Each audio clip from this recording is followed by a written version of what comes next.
ഇപ്പോൾ ഈ fast business line പോലെയുള്ള ബിസിനസ് കൺസൾട്ടൻസീസിന്റെ ആവശ്യകത എന്താണ്? നമുക്ക് ഡയറക്റ്റ് പോയിട്ട് ബിസിനസ് സ്റ്റാർട്ട് ചെയ്തുകൂടെ എന്നുള്ളതൊക്കെ പലരും ചിന്തിക്കാറുണ്ടായിരിക്കാം, അല്ലെങ്കിൽ പലരും എന്നോട് ചോദിക്കാറുണ്ട്. തീർച്ചയായിട്ടും ഒരു ബിസിനസ് കൺസൾട്ടൻസി എന്ന് പറയുന്നത് അവർക്ക് ഒരുപാട് കാര്യങ്ങൾ ഈ ദുബൈയിലുള്ള എല്ലാ ഫ്രീ സോൺ, അല്ലെങ്കിൽ UAE മൊത്തം ഫ്രീ സോണിന്റെയും ദുബൈയിലെ മെയിൻലാൻഡ്, അതുപോലെ മെയിൻലാൻഡ് ഒരു ലൈസൻസ് ഇഷ്യൂ ചെയ്ത് കഴിഞ്ഞാൽ വാട്ട് ഈസ് നെക്സ്റ്റ്?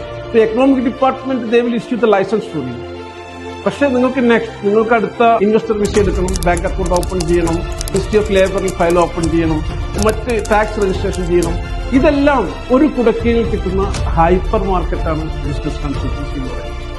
തീർച്ചയായിട്ടും നിങ്ങൾക്ക് എന്ത് തരം ബിസിനസ് ദുബൈയിൽ സ്റ്റാർട്ട് ചെയ്യണമെങ്കിലും അതിന്റെ A to Z കാര്യങ്ങൾ ഒരു പ്രൊഫഷണൽ ആയിട്ടുള്ള ഒരു കൺസൾട്ടന്റിന് നിങ്ങൾക്ക് എക്സ്പ്ലെയിൻ ചെയ്ത് വളരെ ക്ലിയർ ആക്കി നിങ്ങളുടെ ബിസിനസ് സ്റ്റാർട്ട് ചെയ്യുന്നതിന് മുന്നേ തന്നെ എല്ലാം വളരെ ക്ലിയർ ആയി പറഞ്ഞു തരുവാൻ ഒരു കൺസൾട്ടൻസിന് കഴിയണം. അതാണ് ഒരു യഥാർത്ഥ പ്രൊഫഷണൽ കൺസൾട്ടൻസി.